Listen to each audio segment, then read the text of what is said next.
Jacques. Est-ce qu'il y en a qui ont lu leur chapitre 1 cette semaine? Faites-moi plaisir. All right, 2 personnes. Yes, tu as fait un post Instagram, ça se peut-tu? Ah oui, merci Jade pour ça. Et postez ce que vous lisez, c'est comme ça m'aide à savoir si vous le lisez. Mais je vous encourage à lire le livre de Jacques, peu importe où vous êtes rendu dans votre lecture quotidienne. Continuez, mais lisez, ajoutez le livre de Jacques à la maison, sortez vos Bibles. Parce qu'on commence cette série et je crois que c'est très pertinent le livre de Jacques pour aujourd'hui. Je crois que dans la saison que l'Église vit présentement, je crois que c'est très pertinent et je veux qu'on l'étudie, je veux qu'on pense au travers. Et j'aime ça, une fois par année, faire une série sur un livre. Évidemment, on n'a pas pris encore le livre de Lévitique, ni de Deutéronome. Ça va aller à mon vieil âge, OK? Ça se peut que je prenne toutes les autres avant. Mais des fois, des petits livres du Nouveau Testament, c'est le fun, ça ne dure pas trop longtemps et on peut creuser. Et j'aime, en tout cas pour ma portion en moi, les autres prédicateurs feront à leur façon, mais j'aime aller verset par verset et laisser le texte nous parler ce matin. Et évidemment, en un message, on n'a pas le temps de creuser le chapitre 1 au complet, mais je veux essayer de sortir les plus belles pépites parce qu'il y a beaucoup de stock dans Jacques, il y a beaucoup de choses qui est dit. Et on commence avec Jacques 1, verset 1. C'est bon, mais avant on va prier. Seigneur, merci Seigneur pour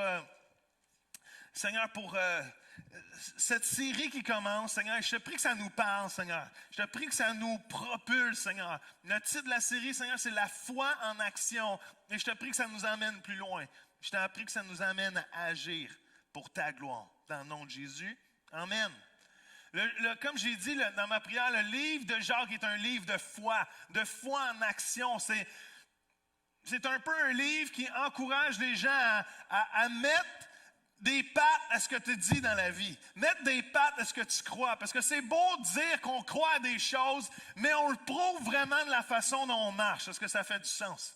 Et Jacques va creuser et plutôt à frapper sur le clou de la foi. À quoi ressemble ta foi au quotidien? À quoi ressemble ta foi dans des actions concrètes de jour en jour? Et Jacques 1.1 commence ceci en nous présentant l'auteur dans un sens. Jacques, serviteur de Dieu et du Seigneur Jésus-Christ, salue tout le peuple de Dieu qui vit dispersé à travers le monde. Wow! Donc, il y a déjà beaucoup de stock là, mais il faut que je fasse attention parce qu'il y en a une qui connaît vraiment sa Bible là, et elle me corrigera pas parce qu'elle m'aime. Mais anyway, je la check, voir ça fait oui, c'est bon, ça fait non, c'est pas bon.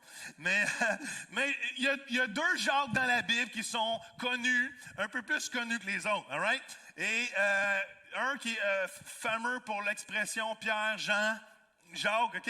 Et c'est un des disciples de Jésus, c'est le frère de Jean, on l'appelle le fils du tonnerre, mais c'est pas lui qui a écrit le livre de Jacques. Right?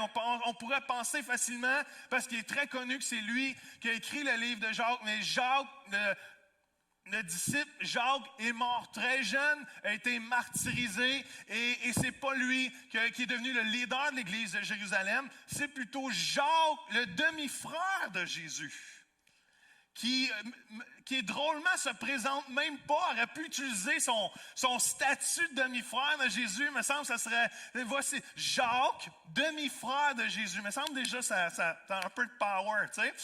Et non, il se présente comme un serviteur, il se présente humblement, et qu'est-ce qui est intéressant avec Jacques, le demi-frère de Jésus, c'est qu'il n'a pas toujours cru en Jésus. Même dans les évangiles, on voit qu'il est tanné un peu du ministère de Jésus. Il y a le goût qui s'occupe plus de sa mère que d'autres choses. Et l'importance de ce que Jésus fait n'était pas à son paroxysme. Mais dans Corinthiens, on lit que Jésus, après sa résurrection, s'est présenté à Jacques lui-même. Et je peux imaginer que sa vie a été transformée. Comment? Parce que quand Jésus ressuscité se présente à toi, il y a des bonnes chances que tu crois à lui. Amen. Et Jésus veut se présenter. Jésus veut se présenter. Jésus ressuscité. Sa vie a changé. Il est devenu un leader fort. Il est devenu le leader de l'Église à Jérusalem. C'est lui qui était au milieu des conflits avec Pierre, avec Paul. Il était très directif. C'est un homme de prière. On dit, dans la tradition, ça dit que ses genoux étaient tellement maganés à part la prière qu'ils ressemblaient aux genoux d'un chameau. Et il est mort martyr. il est mort. Les pharisiens étaient tellement tannés de lui qu'ils l'ont emmené sur le toit du temple, ils l'ont pitché en bas et ils l'ont battu de verge jusqu'à la mort. Mais ça dit aussi que Jacques était un leader, qui était très directif. Vous savez, quand on en parlait ensemble avec Désiré, avec Sam, genre, j'ai goût qu'on fasse une série sur Jacques. Il dit, oh, Jacques, Désiré. Il dit, Jacques est brutal. Jacques, et c'est vrai, Jacques utilise 50 impératifs, 50 directives, 50 ordres dans son livre de 5 chapitres. C'est en moyenne 10 par chapitre. 10, tu devrais faire ça. 10, on devrait faire ça. Et Jacques est très impératif, très directif, très leader, et il nous propulse, il nous challenge. Et il écrit aux 12 tribus, et ça dit, comme on l'a lu dans le verset 1, aux 12 tribus dispersées. Vous savez, dans Acte 8, Paul, qui devient un héros de la foi, mais dans Acte 8, c'est lui qui aide à Acte 1, quand Jésus va dire, vous serez mes témoins partout, en Jérusalem, en Judée, en Samarie et jusqu'aux extrémités de la terre. Mais ça se passe en Acte 8 et les Juifs qui étaient persécutés par Paul, persécutés par les pharisiens, persécutés se retrouvent un peu éparpillés partout, ce qu'on appelle la diaspora, où ils sont dispersés. Et Jacques écrit à ces gens-là. Jacques écrit aux chrétiens qui sont dispersés au bout du monde, aux extrémités du monde, qui n'ont plus rien, qui sont souvent pauvres, qui ont tout perdu, qui vivent des épreuves, qui vivent des tentations, et est en train de leur dire, lâchez pas votre foi. Lâchez pas de marcher dans la foi. Et l'idée d'être dispersé, qui est particulier, c'est que Dieu... Est-ce que vous savez que Dieu utilise les mauvaises choses de nos vies pour les tourner pour sa gloire? Et des fois, on ne le voit pas, ça. On ne voit pas ce que Dieu fait. Et alors qu'ils se sentaient dispersés et détachés et seuls dans leur coin, le même mot est utilisé comme étant des semences. Et Dieu a utilisé la dispersion pour envoyer le peuple de Dieu, les chrétiens, à être dispersés partout sur la planète pour devenir quoi? Des semences de l'Évangile, afin que l'Évangile puisse pousser partout. Est-ce que ça fait du sens? Et Dieu souvent utilise l'Église. L'Église persécutée a toujours eu plus d'impact que l'Église non persécutée. C'est triste à dire, mais c'est ça. Parce qu'au moment que ça chauffe un peu, on met beaucoup plus notre foi en Dieu et on voit beaucoup plus Dieu agir. On voit notre foi en action. Amen? L'idée de Jacques, c'est vraiment de nous encourager, comme j'ai dit au début, à mettre des actions à ce qu'on dit qu'on croit. Et on va le voir très rapidement dans le chapitre 1. Mais la deuxième chose que Jacques veut nous rendre, c'est mature spirituellement. Il veut qu'on apprenne à devenir mature spirituellement. Et si il y a un défi dans l'Église aujourd'hui, maintenant, qui est le même que dans le temps à Jacques, c'est la maturité spirituelle. Alors qu'on est dispersés, alors qu'on est un peu chacun de notre côté, ma question que j'ai pour vous ce matin, à la maison, ici, c'est comment va votre foi présentement? Est-ce que votre foi est encouragée? Est-ce que votre foi est découragée? Est-ce que votre foi est prête à aller en action ou votre foi est assise, est en train de s'endormir? Comment va votre foi ce matin? Est-ce que le fait qu'on ait été dispersés dans les dernières semaines a été une occasion pour vous renforcer et maturer encore plus ou est une occasion pour plutôt relaxer et perdre, en anglais on dit an edge, je ne sais pas comment le dire en français, mais comment on traduirait ça, Émilie? An edge, perdre d'être aiguisé, d'être toujours à l'affût, d'être toujours prêt. Qu'est-ce qui s'est passé avec chacune de nos vies? Et Jacques nous encourage. Et la première chose qu'il veut adresser, c'est les épreuves. Est-ce qu'il y en a qui vivent des épreuves dans la vie des fois? Juste une personne, peu de personnes, all right. Voici ce que Jacques va dire à ce sujet-là. Jacques va dire que les matures spirituellement ou la maturité spirituelle mettent leur foi en action pour tourner les épreuves en triomphe, all right? Versets 2 à 4, voici ce qu'il dit. « Mes frères, réjouissez-vous. » Jusqu'à là, ça va bien. « Lorsque vous passez par toutes sortes d'épreuves, yes, ou de tentations, estimez-vous heureux Elles sont pour vous l'occasion d'accéder à la joie parfaite. Vous savez bien que si votre foi est mise à l'épreuve et si elle tient bon, elle développera votre endurance.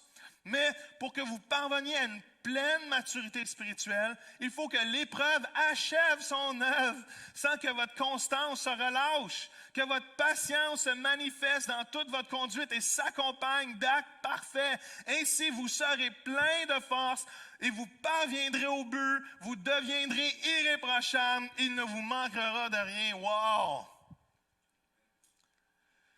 Pas Paul, mais on parle souvent plus de Paul que Jean. Jean va dire, c'est pas quand tu vas avoir des épreuves, c'est dans les épreuves, all right?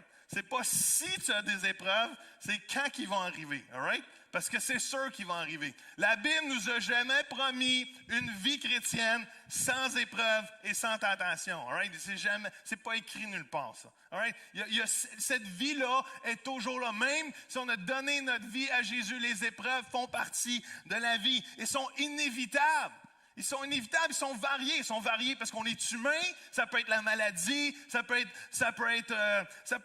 la maladie, ça peut être les accidents, ça peut être des déceptions, ça peut être des tragédies, ou ça peut être des épreuves spirituelles. Parce que au moment que tu donnes ta vie à Dieu, qu'est-ce qui arrive? Tu te fais un ennemi qu'on appelle l'ennemi de notre âme et qui est la seule chose qu'il veut, c'est te ramener dans son monde à lui. Et un chrétien a plus de combats qu'un non-chrétien. Pas les mêmes, mais il y en a. Et c'est inévitable. Et Dieu, pas Dieu, mais Jacques est en train de dire, réjouis-toi. Pas de l'épreuve, mais dans l'épreuve. Est-ce que ça fait du sens? Réjouis-toi. Même estime-toi heureux d'avoir des épreuves. Qu'est-ce que c'est ça? Depuis quand qu'on est heureux quand il y a des épreuves? Depuis quand qu'on se réjouit quand il y a des épreuves? Non! Qu'est-ce qu'on fait quand il y a des épreuves? On chiale! On se plaint! On dit, où Dieu tu es? Pourquoi tu m'abandonnes? Savez-vous pourquoi qu'on n'est pas capable de bien vivre les épreuves ou de réaliser qu'on peut se réjouir dans les épreuves? C'est parce qu'on ne comprend pas la valeur que Dieu met sur les épreuves. C'est pas lui qui les envoie, c'est la vie, c'est l'ennemi, c'est l'oppression. Mais Dieu dit, si tu es capable de te réjouir dans l'épreuve, c'est une preuve de maturité spirituelle. C'est une preuve que tu mets ta foi en action et que tu comprends que la valeur de l'épreuve, c'est pas le confort. La valeur de la vie, c'est pas le confort. La valeur de Dieu pour ta vie, c'est que ton caractère soit changé jusqu'à temps que tu le ressembles. Et si le confort est ta valeur principale dans la vie, tu ne seras jamais capable de te réjouir dans une épreuve. Tu vas toujours chialer, maugréer, critiquer, te plaindre de Dieu et à la limite, abandonner Dieu. Parce qu'on ne comprend pas que la valeur de l'épreuve, ce n'est pas le confort. La valeur de la vie, ce n'est pas d'avoir une vie sans épreuve. Ça n'arrivera pas. La valeur de la vie, c'est que dans l'épreuve, Dieu change ta vie pour le ressembler encore plus. Et c'est ça le but de Dieu avec chacune de nos vies. Est-ce que vous suivez? C'est ça le but de Dieu avec chacune de nos vies. C'est que l'épreuve de la vie nous transforme, que notre caractère change, que la patience sorte, que la persévérance sorte.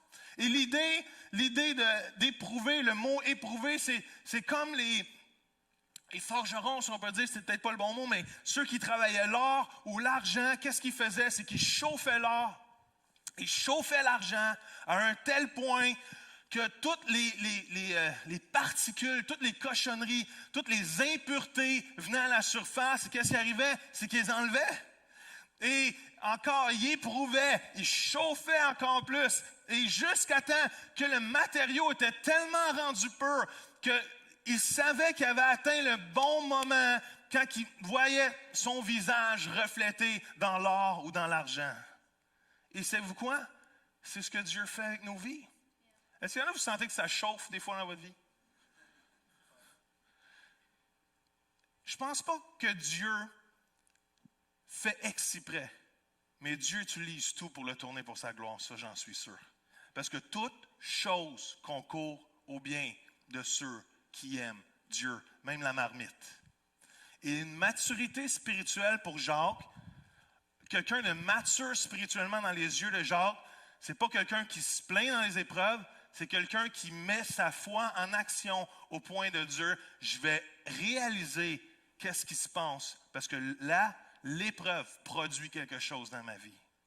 L'épreuve produit de la patience, l'épreuve produit de la persévérance, et si je pense à travers l'épreuve, ça dit que même dans Hébreu, on va lire dans quelques instants, Dieu m'en donne encore plus. Parce que l'épreuve me demande de persévérer. Hébreu 10, 36 va dire, il faut de la persévérance si vous voulez accomplir la volonté de Dieu et entrer en possession des biens qu'il a promis. Et c'est quoi qui produit la persévérance dans nos vies? Merci. Il y en a une qui écoute. C'est quoi qui produit la persévérance? C'est l'épreuve. S'il n'y a pas d'épreuve, il n'y a pas de persévérance. Tout va bien, tout est beau, mais on ne développe jamais ces qualités-là. Et Dieu veut les développer dans notre vie. Et après, il va dire, s'il manque de sagesse au verset 5, qu'il la demande à Dieu. Il le lui donnera, car à tous, il distribue des dons généreusement et en toute simplicité, sans dresser le moindre reproche. Wow! C'est intéressant parce que tout de suite après, Jacques, il dit, mais celui qui doute, qui ne pense pas recevoir quelque chose de Dieu, tu sais. Il dit, Dieu, il donne sans reproche, mais Jacques, il dit, si tu doutes, pas quand tu demandes, pas que tu doutes dans la vie, mais si tu doutes quand tu demandes, pense pas avoir quelque chose de Dieu. Mais Dieu est un Dieu généreux. Et c'est drôle, pourquoi la sagesse est rentrée en plein milieu des épreuves et des tentations? Parce que dans quelques instants, on va voir les tentations, Jacques en parle. La sagesse est rentrée. C'est pas comme juste, pouf, il a mis ci là, puis il parle d'épreuves, il parle de tentation, puis tout d'un coup, il dit, ah oui, en passant, hein, si tu as besoin de sagesse, demande-la à Dieu. Hein, puis après, on va retourner aux tentations. Non! Parce qu'au milieu des épreuves, au milieu des tentations, tu as besoin de la sagesse divine de Dieu pour réagir comme Dieu le veut. Et Dieu la donne généreusement. Jean est en train de dire, dans les épreuves, dans la tentation, Dieu ne te laisse pas tout seul. Il dit, demande à Dieu pour de la sagesse, il va t'en donner généreusement. Ça veut dire que peu importe les épreuves, peu importe les tentations, il y a une sagesse divine pour chacun événement de nos vies pour passer au travers. Allô? Dieu ne nous laisse pas seuls. Dieu ne nous abandonne pas à la maison. Dieu ne vous laisse pas seul. Dieu ne vous abandonne pas. Il va vous abandonner généreusement. Et on l'a chanté ce matin, grâce par-dessus grâce. C'est pourquoi ce ne serait pas sagesse par-dessus sagesse. Dieu nous invite à lui demander, à se tourner vers lui. Au verset 12, il va dire, heureux celui qui tient bon dans l'épreuve et la supporte patiemment, car une fois qu'il aura fait ses preuves, sa couronne de vainqueur sera la vie éternelle promise par Dieu à ceux qui l'aiment. Comment, qui veut la couronne de vainqueur promise par Dieu? Elle ne vient pas sans avoir enduré l'épreuve. On ne sait pas ce que Dieu fait. On ne sait pas pleinement ce que Dieu fait. Mais Dieu finit toujours son œuvre. Il y avait une illustration, je ne pensais pas la dire, puis j'ai trop de choses à dire, mais c'est comme faire un gâteau de fête. Il y a plusieurs ingrédients qui n'ont aucun rapport dans un gâteau de fête. Puis à la limite, ces ingrédients-là ne goûtent pas bon. La farine tout seul, c'est sèche. Un œuf cru, ça ne descend pas le gorgoton toujours bien. De la pâte à poudre à pâte, ça donne du ballonnement. Mais ensemble, c'est quoi ça fait, par exemple? Ça fait un super beau gâteau. Et Dieu est en train de dire, Jacques est en train de dire, plutôt, les épreuves, là, tu ne vois pas vraiment ce que je suis en train de faire. Mais si tu t'offres dedans, si on peut dire en bon québécois français, si tu persévères, tu vas voir ce que je suis en train de faire avec ça. Parce que toute chose concourt au bien de ceux qui aiment Dieu. Et si tu persévères, non seulement tu vas avoir la couronne de victoire qui n'attend au ciel. Et savez-vous quoi? On n'a aucune réalisation de comment l'éternité va être bonne. On n'a rien là. Les plus bons moments de la vie sont probablement zéro sur l'échelle de Dieu, de comment on va vivre l'éternité avec lui. Est-ce que ça fait du sens? Je crois que nos meilleurs moments humains sont faibles comparés à ce qu'on va vivre dans l'éternité. On n'a aucune image de à quoi ressemble vraiment passer l'éternité avec Dieu. Mais il est en train de nous dire, lâche pas, parce que ça, là, ça va être un méchant bon gâteau. Tu ne sais pas ce que Dieu est en train de faire présentement, mais lâche pas dans l'épreuve, lâche pas à résister aux tentations, parce que le gâteau, là, il va être vraiment bon. Tu n'as aucune idée de ce qui t'attend à l'autre bord. Peut-être l'œuf, il passe mal, peut-être le sucre est un peu plus endurable, mais donne des pierres au rein. All right, on continue. Êtes-vous encore là? J'avance. Et Jacques va dire, pendant que vous êtes dispersés, étonnez-vous pas, il va y avoir des épreuves. Votre foi va être mise au défi. All right? Résistez, soyez patients. Si c'est difficile, demandez de la sagesse, il va vous la donner. Ensuite, il va penser à la deuxième chose qu'on doit se réjouir, qui est totalement contraire à nos réactions humaines. Réjouissez-vous quand vous êtes tentés. Ouais! C'est la preuve que vous êtes sauvés. C'est la preuve que vous avez une vie nouvelle.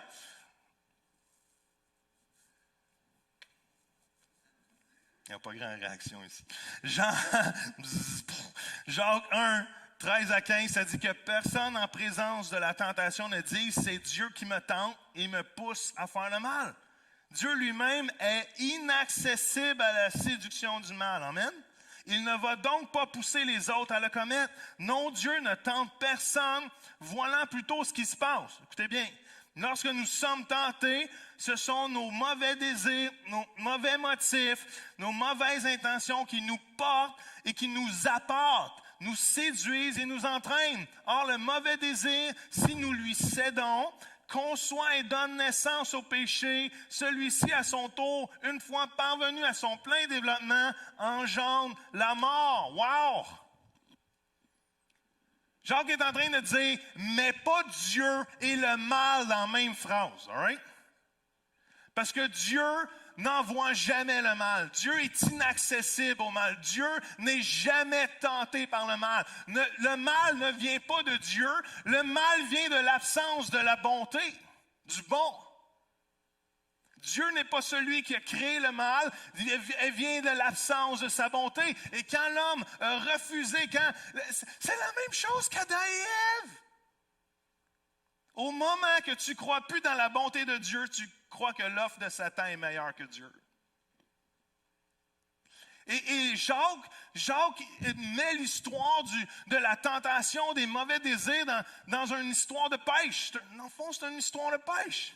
Il est en train de dire que c'est nos mauvais désirs qui nous entraînent. C'est nos mauvais motifs qui nous entraînent. Et ils sont là devant nous. Ils sont soufflés par Satan. Et au moment que je pogne le leurre, au moment que je prends l'hameçon, si je dis, oh, ça a l'air bon. Et savez-vous, c'est quoi? C'est quoi une tentation? C'est essayer de faire quelque chose de bon hors de la volonté de Dieu. Est-ce que ça fait du sens? C'est essayer d'accomplir. J'ai écrit une définition. Désolé. L'idée d'une tentation, c'est d'accomplir quelque chose d'une mauvaise manière hors de la volonté de Dieu. Ça fait plus de sens. Et on est tenté d'accomplir quelque chose, mais d'une mauvaise manière, hors de la volonté de Dieu. Et on s'y fait prendre, et on est attisé par nos mauvais désirs. C'est un leurre devant nous, et on mord, et au moment qu'on mord, ça dit que ça nous amène ailleurs. Ça nous amène au péché. On pense souvent que le péché, c'est une action. Aux yeux de Dieu, le péché, c'est un processus. Ça commence ici. Et le processus nous emmène à manquer la cible. C'est ce que le mot péché veut dire. On manque la cible. Et on meurt tranquillement. Non seulement c'est une histoire d'engendrer, pas d'engendrer de pêche, c'est une histoire d'engendrer. Ça dit qu'au moment que tu dis oui aux tentations, ça engendre le péché. Le péché tranquillement engendre la mort spirituelle, la mort de nos rêves, la mort de notre passion. Pas juste mourir physiquement, ça va arriver. C'est l'ultime, c'est que le péché, c'est la mort. Et si on n'a pas Dieu dans nos vies,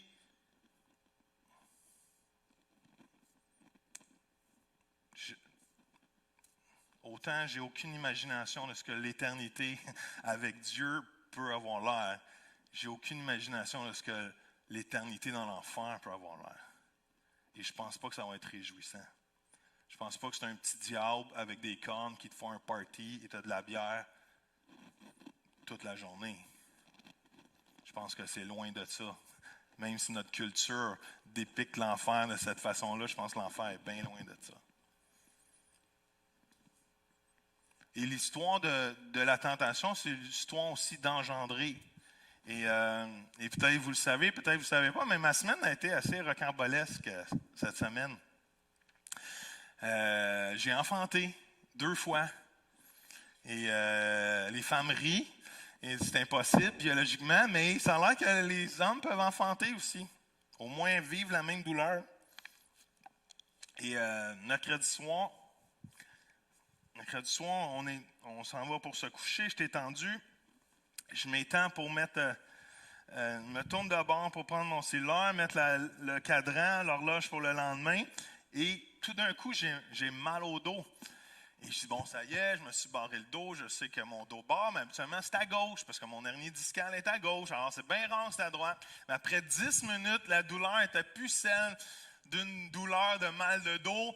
J'étais plus capable de me tenir. Ma fille Émilie était là avec sa mère. Aucune idée quoi faire avec Joël. Je me tords de douleur. Je me plains. Et là, c'est rendu, ça fait 1 heure. Je ne sais plus quoi faire. Je me lève debout, ça fait trop mal. C'est pas comme un mal de dos que tu te mets d'un bord, ça s'enlève.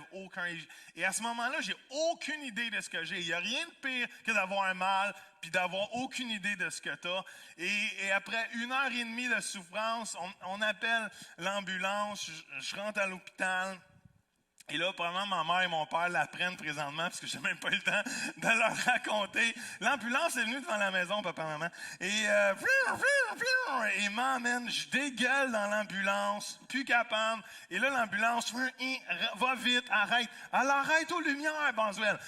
Tant qu'à rentrer dans l'ambulance, tu veux vivre un moment où qu'elle passe sur les lumières. Come on. Elle fait tous les stops. À quoi ça sert de payer cet argent-là? Je suis capable, moi aussi, de faire les stops et les lumières. Et finalement, il m'emmène même pas là. Ah non, oui. Excuse, ça fait du bien. L'épreuve. Il faut se réjouir dans l'épreuve. Alléluia. et je suis vraiment, là, je suis sérieux. Je pensais mourir. J'ai jamais eu mal de ma vie comme ça. Et finalement, pour savoir que c'est des pierres aux reins et que ça a l'air que c'est vraiment, vraiment douloureux et que ça fait vraiment, vraiment mal, presque au niveau d'accoucher. Et j'ai réalisé que c'est pas la même chose. Parce que quand tu accouches, au moins, d'un vrai bébé, qu'est-ce qui arrive? C'est que ça produit quoi? Du fruit. Ça produit de la vie. Mais quand tu accouches d'une pierre, t'as beau les nommer, Pierrot et Pierrette, ça n'a pas plus de vie. Ça a comme, c'est comme vraiment, tu as les mêmes douleurs que l'enfantement, puis tu arrives avec, c'est même pas une pierre précieuse. Il y a juste le médecin qui trouve ça précieux. C'est comme, et tu arrives, puis pouette. 3 heures de travail. La rate dilatée à 10. J'ai sué, j'ai vomi. La même chose qu'un accouchement, là, dans ma tête à moi. La même chose. Non. Je sais que les femmes ne veulent pas entendre ça parce que c'est votre seul argument pour dire que vous avez toujours plus souffert que nous, les hommes. Mais quand tu vis une pierre au rein, pas loin, on vous comprend plus. C'est nous comprendre, c'est vous comprendre. Et t'accouches de rien. Et savez-vous quoi? Jacques, il dit que le péché, c'est la même chose. Tu es tenté, tu penses que c'est bon, ça a l'air bon, tu penses qu'au bout, tu vas vivre de la vie, mais ce que tu fais, ça fait juste engendrer la mort. Pouette. Et souvent, comme j'ai dit, on prend l'appât du diable parce qu'on oublie la bonté de Dieu. Et le verset 17, tout de suite après, dit ceci: « S'il y a un cadeau de valeur, quelque don parfait, il nous vient d'en haut du Père, du Créateur de tout ce qui est lumineux. Il reste toujours égal à lui-même. il n'y a en lui ni changement, ni ombre due à des variations. Amen. C'est ce qu'il est en train de dire. C'est que Dieu ne te mettra jamais une leurre devant toi pour ensuite le changer et te faire naître avec une roche. Est-ce que ça fait du sens? Ce que Dieu te dit que c'est bon et ça ne changera pas en cours de route pour te donner de la mort. Ça va toujours te donner de la vie. Il n'y a rien que Satan ou que la vie va te tenter avec qui est au-delà de tout ce qui est bon dans la main de Dieu. Est-ce que ça fait du sens? Il n'y a rien. Il n'y a rien que l'ennemi met devant toi qui va égaler à la bonté de Dieu. C'est ça la maturité spirituelle. C'est de dire non aux tentations, de se tourner vers lui. Et je vais finir rapidement, mais Jacques va dire, oui, il y a des épreuves, oui, il y a des tentations, mais s'il te plaît, mets de l'action à ta foi. Reste pas là. Agis, fais quelque chose. Et si vous voulez voir un conseil, est-ce que je peux vous donner un petit conseil? C'est pas toujours facile, mais je vais vous donner un conseil. Tu vas toujours trouver les épreuves plus difficiles et les tentations plus difficiles si tu focuses plus sur ça que la mission que Dieu t'a appelé à faire. Parce qu'au moment que tu oublies la mission que Dieu t'a appelé à faire et que tu oublies que toute chose concourt au bien, que Dieu va accomplir l'œuvre qui a commencé en toi, les épreuves et les tentations vont toujours se magnifier, devenir plus grandes et plus difficiles. Est-ce que ça fait du sens? Et ce n'est pas toujours facile, mais je vous encourage, gardez votre foi en action. Gardez vos yeux fixés sur la mission que Dieu vous appelle. Et ces choses-là, les épreuves et les tentations vont devenir secondaires. Au moment que tu mets les épreuves en avant de la mission, au moment que tu rends les tentations plus importantes que la mission, ça va devenir ta mission. Et il n'y a rien là. Il n'y a rien là. Il n'y a rien là-dedans. Et c'est pour ça que Jacques va tourner aux actions. Il va dire, fais quelque chose. Et je vais vous lire 19 à 24 qui dit ceci. Vous savez tout cela, mes chers frères, ainsi que chacun de vous soit toujours prêt à écouter, mais qu'il ne se hâte pas de parler ni de se mettre en colère. Que ce n'est pas en se mettant en colère qu'un homme accomplit ce qui est juste aux yeux de Dieu. Ça, c'est tes réactions aux épreuves, aux tentations. Débarrassez-vous donc de tout ce qui salit et tout ce qui reste en vous de méchanceté. Accueillez dans un esprit humble et docile la parole implantée en vous, car elle a le pouvoir de vous conduire au salut. Seulement ne vous bornez pas à l'écouter, traduisez-la en action, sans quoi vous risquez de vous faire allusion sur vous-même. En effet, si quelqu'un se contente d'écouter la parole sans y conformer ses actes, il ressemble à un homme qui observe son visage dans un miroir. À peine est-il parti qu'il a déjà oublié ce qu'il a vu. Wow! Et ça, c'est un texte qu'on connaît. Mais trouvez pas que le verset 19 est très pertinent pour aujourd'hui? Que chacun de vous soit toujours prêt à écouter, mais qu'il ne se hâte pas de parler ni de se mettre en colère sur les réseaux sociaux. Trouvez-vous que ce verset 19 n'est pas important pour l'Église aujourd'hui? Et ça n'a pas changé. Ça n'a pas changé, juste le moyen de s'exprimer a changé. Mais Jacques est en train de dire, un chrétien mature pense avant de réagir. Dans l'épreuve, dans les injustices, dans les commentaires que tu n'es pas d'accord, dans les opinions que tu n'aimes pas ou que tu penses qui ne sont pas valables, il est en train d'un chrétien mature, réagit pas sur sa colère, réagit pas sur sa frustration, réagit pas sur son émotion qui passe. Il réfléchit, il demande la sagesse divine. Et aujourd'hui, on a besoin. Et c'est tellement facile d'être anonyme maintenant et déverser des conneries. C'est le monde le plus fou que j'ai jamais vécu en 45 ans de vie, c'est présentement. J'ai jamais vu le monde aussi fou que ça. Les opinions qu'il y a présentement aux yeux de tout le monde, et on est tous susceptibles de les croire. Parce qu'on pense que quand quelqu'un dit quelque chose, il est un expert en la matière. Et il dit la vérité. Il y a plus de gens qui croient les réseaux sociaux qui croient à la Bible. Il y a plus de... On croit tout, c'est facile de tout croire. Ah, il l'a dit, ça doit être vrai. Non! Quelqu'un a une opinion incendiaire, ferme-la! Pense à la prochaine photo. C'est pas nécessaire. Ça en a-tu qui ont... Moi, ça m'est arrivé. Est-ce qu'il y en a qui ont déjà répondu trop vite à une... Merci, toute cette rangée-là. Juste celle-là. On va prier pour vous à la fin. Vous êtes... Il n'y a personne d'autre. Il n'y a personne qui a écrit un courriel et qui l'a envoyé trop vite. Ah, merci. Ah, c'est ce bar ici, celui-là. Il n'y a jamais personne qui a fait ça, qui a répondu à un courriel, qui a fait Enter, puis après... Tu as le goût d'aller, là, de rentrer dans le fil électrique. Juste le pogner avant qu'il sorte de la maison, parce qu'un coup qu'il est sorti de la maison, tu sais que c'est fini. Mais si tu le pognes avant qu'il sorte, tu sais. Non, moi, ça m'est arrivé. Shame on me. Pourquoi? Mais c'est vrai. Parce que dans notre humanité, réagir est plus important des fois qu'agir. Et Jacques est en train de dire, réagir, là, on n'a pas de besoin. C'est d'agir qu'on a de besoin. C'est très pertinent pour aujourd'hui. Même Jacques, il va dire, ta bouche, là, on peut passer. Il dit, quand tu entends, là, sois pas vite, réagir. Puis après, il dit, écoute ça, là, puis après, mets-les en action. Ça veut dire qu'entre écouter ça puis agir, ta bouche, on n'a pas de besoin. Hein? On n'a pas besoin de ton opinion. On n'a pas besoin et de savoir si tu penses que ça va réussir ou pas. On n'a pas besoin de savoir si tu penses que c'est une bonne idée ou pas. Qu'est-ce qu'on a besoin? C'est que tu te laisses toucher par la parole de Dieu.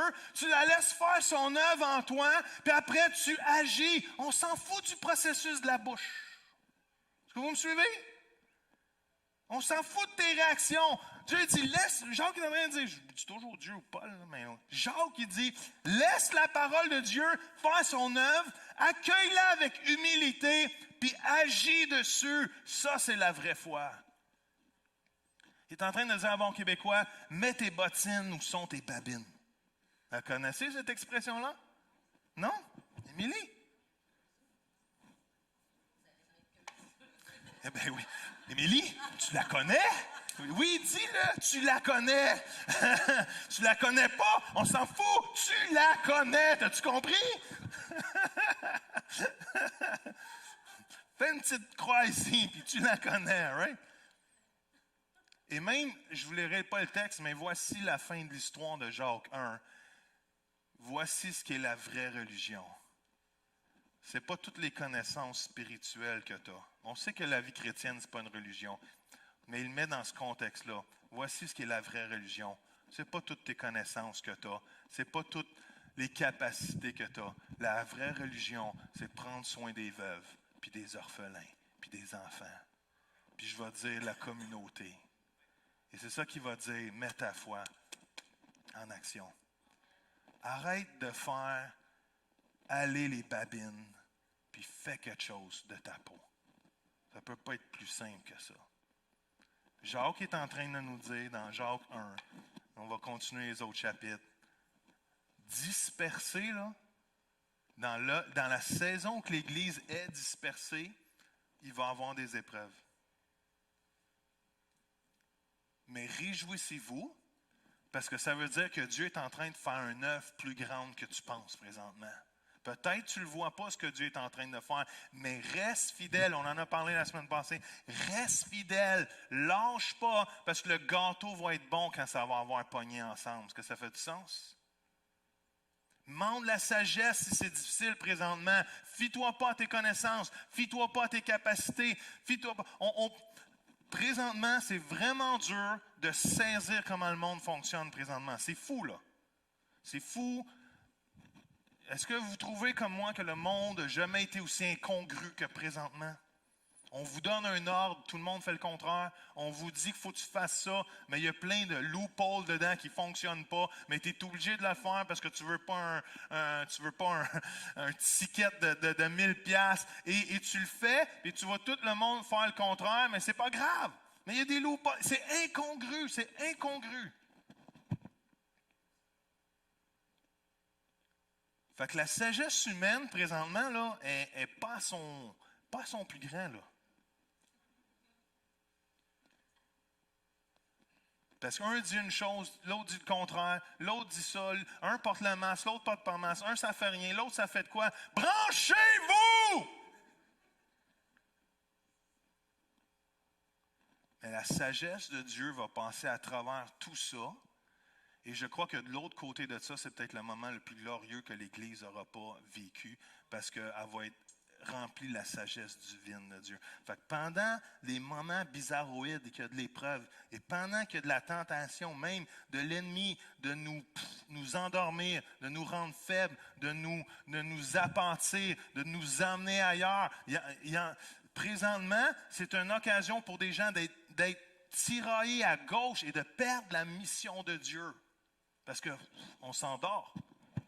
On s'endort, on ne va pas à l'église, on s'endort. On est dispersé, on s'endort. Jacques va dire persévère. Puis à la fin, là, c'est le temps de se mettre en action. C'est le temps d'agir. C'est le temps de mettre les bottines ou nos babines. On dit qu'on croit en Dieu. Jacques va dire de ne pas mettre des actions à ce qu'on croit. C'est comme d'aller dans le miroir et se regarder puis oublier ce qu'on est. Ça n'a aucune raison d'être. C'est quoi le but? Et je suis franc avec vous, je trouve que l'Église, des fois, a l'air d'un caucus de football. Vous savez, c'est quoi un caucus de football? Vous savez, c'est quoi un caucus? Sam, c'est quoi le football? Émilie?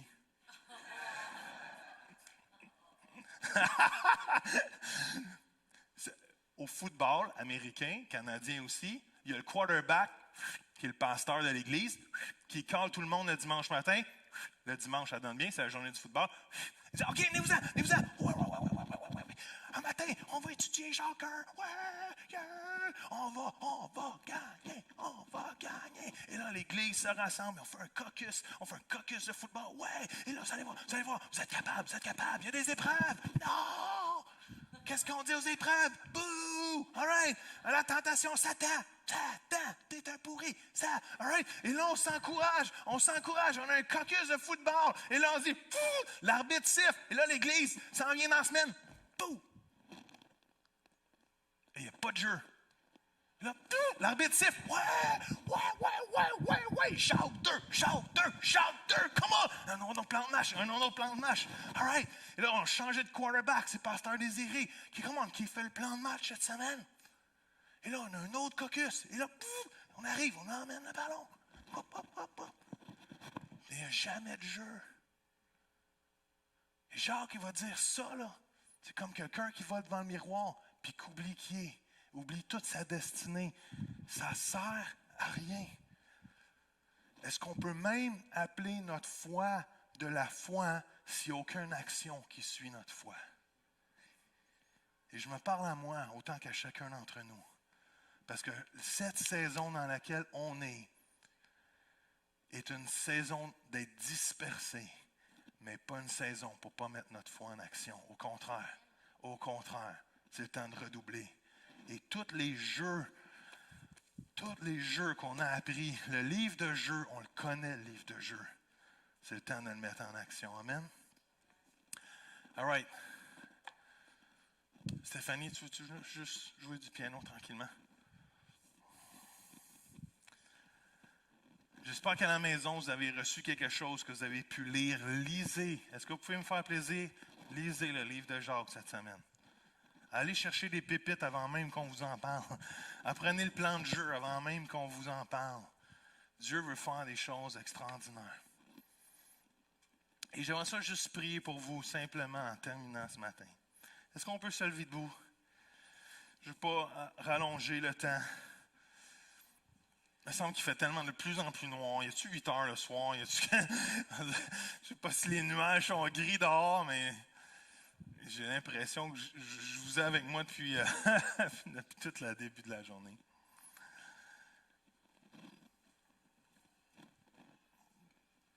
Alléluia, Jésus. Gloire à ton nom.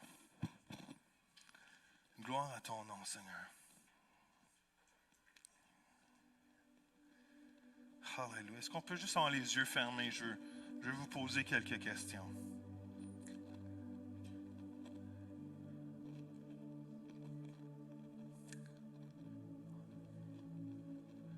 Alléluia, Jesus, Lord. Que ce soit à la maison, que vous soyez ici ce matin, est-ce qu'il y en a qui peuvent juste être francs et honnêtes avec moi? Juste dire, hey Joël, ce matin, je vis des épreuves. Est-ce qu'il y en a qui peuvent juste lever la main? Je ne regarde même pas à la limite, c'est pas entre moi et vous, c'est entre vous et Dieu. Juste dire, hey, moi je vis des épreuves présentement. Est-ce qu'il y en a qui peuvent aussi être francs avec moi et avec nous et devant Dieu ce matin? Dire, hey, moi je vis des tentations présentement. Il y a un combat pour mon âme, il y a un combat pour le péché ce matin. Yes. Il y a un combat de s'éloigner de Dieu, d'essayer de faire quelque chose autre que la volonté de Dieu.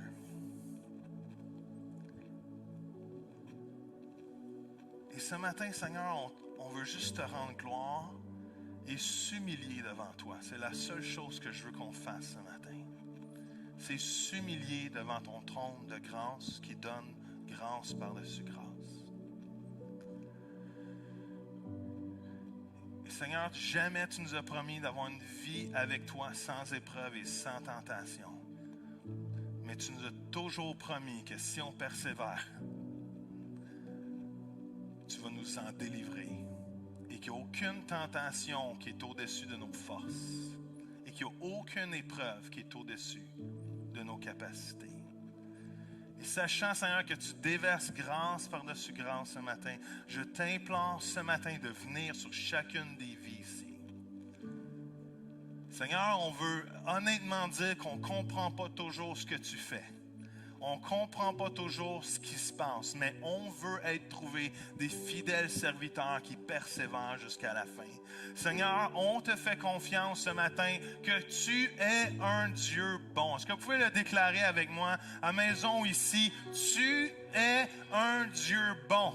Il n'y a rien que tu nous mets devant les yeux qui est un leurre. Il n'y a rien que tu nous mets devant les yeux qui va tourner et qui va être une petite pierre, Seigneur, et qui va avorter et engendrer la mort, Seigneur. Tout ce que tu mets devant nous est quelque chose qui est céleste, qui est bon, qui est un don parfait. Alléluia, sachant que toute chose concourt au bien de tes enfants, Seigneur. Et tu es inchangeable. Tu es le même hier, aujourd'hui et éternellement, Seigneur. Et on se fie sur ces promesses, Seigneur. On se fie sur toi, Seigneur. Et on te remercie qu'il y a un peuple vaillant et, Seigneur, plein de foi et d'action dans ce lieu. Et je prie pas juste pour l'Église Oasis, je prie pour l'Église du Québec. Comme Émilie a prié ce matin, je prie pour l'Église du Québec, Seigneur Dieu, qu'elle se lève au milieu de la pandémie, qu'elle se lève au milieu des obstacles, qu'elle se lève au milieu d'être éparpillée, que, Seigneur, qu'elle se voit pas comme dispersée, qu'elle se voit comme une semence implantée partout que tu veux l'amener, Seigneur. Et même si on n'a pas toujours l'occasion de se voir tous ensemble, Seigneur, et faire notre super caucus, Seigneur, je te prie, Seigneur, qu'on marche en action partout que tu nous envoies, Seigneur. Alors, souffle sur tes enfants. Que les semences de chacune de nos vies ont un impact encore plus profond, Seigneur, et puissant dans cette saison, Seigneur. What if? Imaginez-vous si l'Église ne pourrait plus jamais se rencontrer. À quoi ressemblerait la foi de l'Église si on serait seul dans nos maisons pour le reste de l'éternité? À quoi ressemblerait la foi de l'Église? Est-ce que l'Église va devenir disparate, va devenir incognito, ou l'Église va avoir un impact encore plus majeur? Ce qu'eux ont vu comme une épreuve d'être dispersés, Dieu l'a utilisé pour changer la planète et que le message de Jésus-Christ soit encore plus partagé partout. Et Seigneur, je prie que l'Église saisisse son mandat. Éveille-nous à un autre niveau de foi en action dans le nom de Jésus. Éveille-nous à un autre niveau de foi en action dans le nom de Jésus. Que nos bottines suivent nos babines, Seigneur Dieu. Qu'on arrête de parler plus que de faire, Seigneur. Notre foi n'est pas exprimée dans le parler autant qu'elle est exprimée dans le faire, Seigneur. Le juste parlera par la foi. Non, le juste vivra par la foi. Ça inclut tout, Seigneur. Ça inclut comment on parle, comment on dort, comment on se lève, comment on marche. Notre vie entière est influencée par une confiance aveugle en toi, que tu es un Dieu bon, que tu accomplis ton œuvre. Et Seigneur, je te prie que dans cette série de messages, on se retrouve encouragés à marcher et à faire des actes concrets, à prendre soin de la veuve, à prendre soin de l'orphelin, à faire un acte concret, Seigneur, pour le voisin, la voisine, Seigneur Dieu, pour la personne qui est autour de nous, Seigneur Dieu. Aide-nous à marcher, aide-nous à être matures spirituellement et de mettre des actions au bout de notre foi, Seigneur Dieu. Sinon, à quoi ça sert? À quoi ça sert de faire des caucus, mais de jamais amener le ballon de l'autre côté de la ligne? Et Seigneur, tu promets qu'on va atteindre le but. Tu promets qu'on va être des vainqueurs. Et Seigneur, j'ai hâte d'être dans l'éternité avec toi.